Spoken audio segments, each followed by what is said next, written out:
Hi students, அனைவருக்கும் வணக்கம். இன்னைக்கு வீடியோவில் நம்ம என்ன பார்க்க போகிறோம் அப்படின்னா different types of two port network எடுத்துட்டு அதுக்கு ஃபார்முலா என்ன அப்படிங்கிறத மட்டும்தான் நம்ம பார்க்க போகிறோம். மேடம் நீங்கள் என்ன different types of two port நெட்வொர்க்குன்னு சொன்னீங்க, ஆனால் பார்த்தீங்கன்னா இதில் 3 டிவிஷன் தான் எடுத்திருக்கீங்க அப்படின்னா இந்த மெயினான 3 டிவிஷனுக்கான ஃபார்முலாவை மட்டும்தான் நான் இந்த வீடியோவில் உங்களுக்கு டிஸ்கஸ் பண்ண போகிறேன். ஸோ என்னென்ன பெராமீட்டர் அப்படின்னு பார்த்தீங்க அப்படின்னா Z parameter, Y parameter, H parameter. இப்போ ஃபஸ்ட்டு நான் இசட் பெராமீட்டருக்கு வரேன். ஸோ இந்த இசட் பெராமீட்டரை நம்ம வேறு எந்த மாதிரி சொல்லலாம் அப்படின்னு பார்த்தீங்கன்னா இம்பிடன்ஸ் பெராமீட்டர்னு சொல்லலாம், ஆர் அதர்வைஸ் ஓப்பன் சர்க்கியூட் பெராமீட்டர்னு சொல்லலாம். நெக்ஸ்ட் பார்த்தீங்கன்னா ஒய் பெராமீட்டர். ஸோ இந்த ஒய் பெராமீட்டரை நம்ம என்ன சொல்லலாம், admittance parameter or short circuit பெராமீட்டர்னு சொல்லலாம். நெக்ஸ்ட் பார்த்தீங்கன்னா லாஸ்ட்டாக ஹெச் பெராமீட்டர். ஹெச் பெராமீட்டருங்கிறது என்ன அப்படின்னா ஹைப்ரிட் பெராமீட்டர்.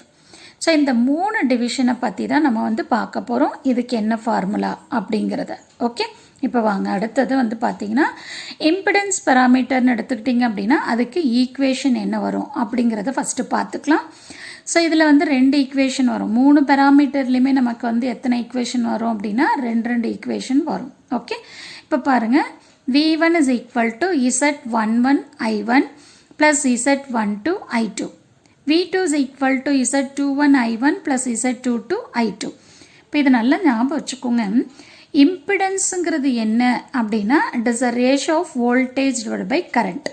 நம்ம டிசி சர்க்கியூட்டில் படிக்கிறப்போ நம்ம என்ன படிப்போம், according to Ohm's law V is equal to IRனு படிப்போம். அதிலிருந்து R is equal to V by Iன்னு படிப்போம். அப்போ அங்கே ஆறுங்கிறது resistance is equal to voltage divided by கரண்ட்டுன்னு பார்ப்போம். பட் இங்கே பார்த்தீங்க அப்படின்னா இன் டேர்ம்ஸ் ஆஃப் இசட். அப்போ இன் டேர்ம்ஸ் ஆஃப் இசட்டுங்கிறப்பவும் வி டிவைடட் பை ஐ தான். ஓகே, ஸோ அதனால் நல்லா ஞாபகம் வச்சுக்கோங்க, இசட் பராமீட்டர் அப்படின்னா நம்ம வோல்டேஜில் ஈக்குவேஷனை எழுதணும் அப்படின்னு ஞாபகம் வச்சுக்கோங்க. ஸோ V1 V2க்கான ஈக்குவேஷனை எழுதணும்.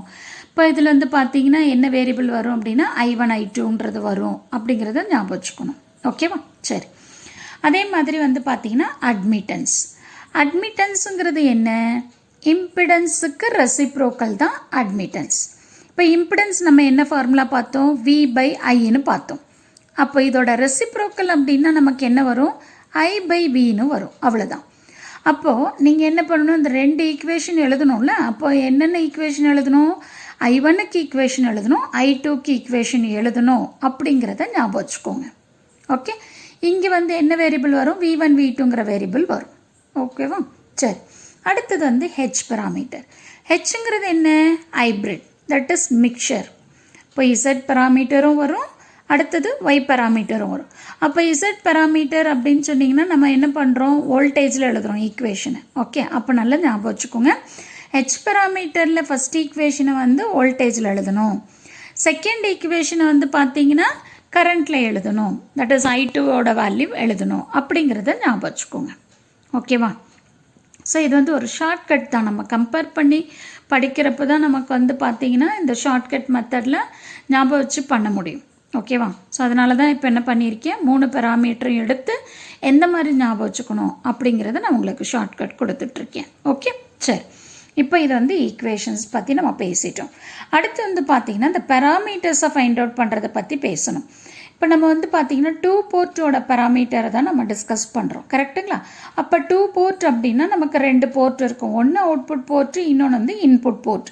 இப்போ இந்த 3 பெராமீட்டர்லையும் நான் ஃபஸ்ட்டு என்ன பண்ணியிருக்கேன் அப்படின்னா அவுட்புட் சைடை தான் கன்ஸ்ட்ரக்ட் பண்ணியிருக்கேன். இங்கே பாருங்கள், இந்த இசட் பெராமீட்டருங்கிறத நம்ம என்ன சொல்லியிருக்கோம், ஓப்பன் சர்க்கியூட் பெராமீட்டர்னு சொல்கிறோம். அப்போ நான் ஃபஸ்ட்டு என்ன பண்ணுறேன் அப்படின்னா அவுட்புட் போர்ட்டை ஓப்பன் சர்க்கியூட் பண்ணுறேன். அப்படி அவுட்புட் போர்ட்டை நீங்கள் ஓப்பன் சர்க்கியூட் பண்ணுறப்போ அதிலிருந்து நம்ம என்னென்ன பெராமீட்டரை ஃபைண்ட் அவுட் பண்ண முடியும் அப்படின்னா Z11ஓட வேல்யூவும் Z21ஓட வேல்யூவும் ஃபைண்ட் அவுட் பண்ண முடியும். ஸோ அப்போ Z11ங்கிறது என்ன, V1 divided by I1.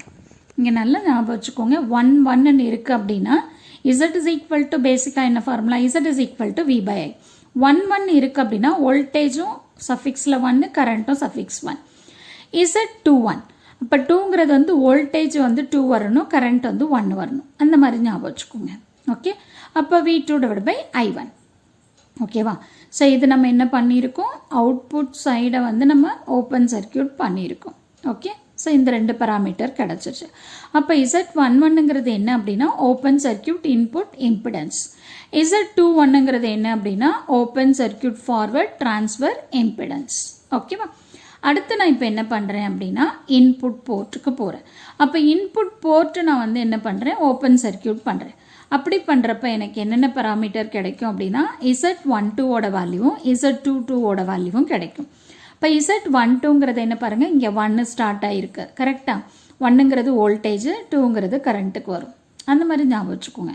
இம்பிடன்ஸுக்கு general formula தெரியும், வோல்டேஜ் டிவைட் பை கரண்ட்டுன்னு. அப்போது வோல்டேஜ் வந்து இன்புட் சைடு வோல்டேஜா அவுட்புட் சைடு வோல்டேஜாங்கிறத வந்து இதை பேஸ் பண்ணி ஞாபகம் வச்சுக்கலாம். ஸோ 1ன்னா V1, 2ங்கிறது வந்து பார்த்தீங்கன்னா கரண்ட். ஓகே, சரி. அதே மாதிரி வந்து பார்த்தீங்கன்னா இந்த Z12 நம்ம என்ன சொல்லலாம் அப்படின்னா ஓப்பன் சர்க்கியூட் ரிவர்ஸ் ட்ரான்ஸ்ஃபர் இம்பிடன்ஸ்ன்னு சொல்லலாம். அதே மாதிரி Z22 is equal to V2 divide by I2. So இதை வந்து நம்ம என்ன சொல்லலாம் அப்படின்னா ஓப்பன் சர்க்கியூட் அவுட்புட் இம்பிடன்ஸ்ன்னு சொல்லலாம். ஓகே, அடுத்து இன்னொரு நேமும் இருக்குது. Z11 Z2 நம்ம என்ன சொல்லலாம் அப்படின்னு பார்த்தீங்கன்னா டிரைவிங் பாயிண்ட் இம்பிடன்ஸ்னும் சொல்லலாம். சம்டைம்ஸ் உங்களுக்கு வந்து ப்ராப்ளமில் வந்து என்ன கொடுப்பாங்க அப்படின்னா ஃபைண்ட் தி டிரைவிங் பாயிண்ட் இம்பிடன்ஸ்ன்னு சொல்லுவாங்க. அப்போ டிரைவிங் பாயிண்ட் இம்பிடன்ஸுங்கிறது என்ன அப்படின்னா Z11ம் Z22ம். அது நல்லா ஞாபகம் வச்சுக்கோங்க. ஓகே, சரி. ஸோ இதுதான் வந்து நமக்கு இம்பிடன்ஸ் பராமீட்டர். அடுத்து வந்து பார்த்தீங்கன்னா அட்மிட்டன்ஸ் பராமீட்டர். அட்மிட்டன்ஸ் பராமீட்டரை நம்ம என்ன சொல்கிறோம் பாருங்கள், ஷார்ட் சர்க்கியூட் பராமீட்டர்னு சொல்கிறோம். ஓகே, அப்போ நம்ம என்ன பண்ணணும், அவுட்புட் போர்ட்டு ஃபஸ்ட்டு என்ன பண்ணணும், ஷார்ட் சர்க்கியூட் பண்ணணும். அதுக்கப்புறம் நம்ம என்ன பண்ணணும், இன்புட் போர்ட்டை ஷார்ட் சர்க்கியூட் பண்ணணும். இப்போ அவுட்புட் போர்ட்டு நம்ம ஷார்ட் சர்க்கியூட் பண்ணுறப்போ நமக்கு என்னென்ன பராமீட்டர் வரும் அப்படின்னா Y11 Y21ஓட வேல்யூ நமக்கு கிடைக்கும். ஓகேவா? ஸோ அப்போ Y11ங்கிறது என்ன, I1 divide by V1. Already நான் உங்களுக்கு சொல்லியிருக்கேன். ஸோ இம்பிடன்ஸோட ரெசிப்ரோக்கல் தான் வந்து அட்மிட்டன்ஸ் அப்படின்னு சொல்லிட்டு. ஓகே, ஸோ இம்பிடன்ஸுங்கிறது என்ன, V பை I. அப்போ அட்மிட்டன்ஸுங்கிறது என்ன, I பை Vன்னு வரப்போகுது. அவ்வளோதான். இப்போ 1 அப்படின்னா ஃபஸ்ட் எழுதுறது கரண்ட்டு, செகண்ட் எழுதுறது வந்து வோல்டேஜ். அவ்வளோதான். ஓகே, அப்போ Y1ங்கிறது என்ன பாருங்கள், Y11ங்கிறது ஷார்ட் சர்க்கியூட் இன்புட் அட்மிட்டன்ஸ். Y21ங்கிறது வந்து பார்த்தீங்கன்னா I2 டிவைட் பை V1. இது ஷார்ட் சர்க்கியூட் ட்ரான்ஸ்ஃபர் அட்மிட்டன்ஸ். இது வந்து அவுட்புட் போர்ட். இதே மாதிரி அடுத்தது வந்து input port. So input port நீங்கள் என்ன பண்ணணும், ஷார்ட் சர்க்கியூட் பண்ணணும். அப்படி பண்ணுறப்ப நமக்கு Y12ஓட வேல்யூ Y22ஓட வேல்யூ கிடச்சிரும். அப்போ Y12 is equal to I1 divide by V2. So இதை நம்ம என்ன சொல்லலாம், ஷார்ட் சர்க்கியூட் ட்ரான்ஸ்ஃபர் அட்மிட்டன்ஸ்னு சொல்லலாம். அதே மாதிரி Y22. So Y22 is equal to I2 divide by V2. So this is nothing but a short circuit output admittance. So இதுதான் வந்து பார்த்தீங்கன்னா Y பேராமீட்டர். ஓகே, அடுத்து வந்து பார்த்தீங்க அப்படின்னா ஹைப்ரிட் பேராமீட்டர். ஸோ ஹைப்ரிட்னா நான் ஆல்ரெடி சொல்லியிருக்கேன். ஃபஸ்ட் ஈக்குவேஷனை வந்து பார்த்தீங்கன்னா வோல்டேஜ் ஈக்குவேஷனில் எழுதணும், செகண்ட் ஈக்குவேஷனில் கரண்ட்டில் எழுதணும்.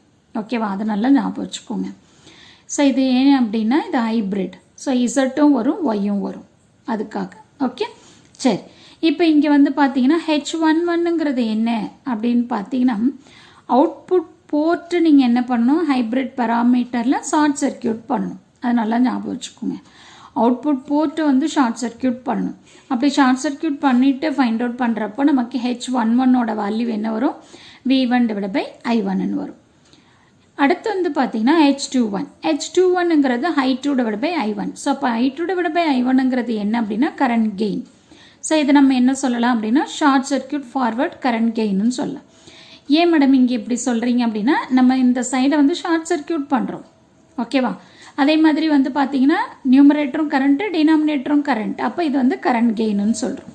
ஓகே, அடுத்து வந்து பார்த்தீங்க அப்படின்னா நம்ம என்ன பண்ணணும், இன்புட் சைடை ஓப்பன் சர்க்கியூட் பண்ணணும்.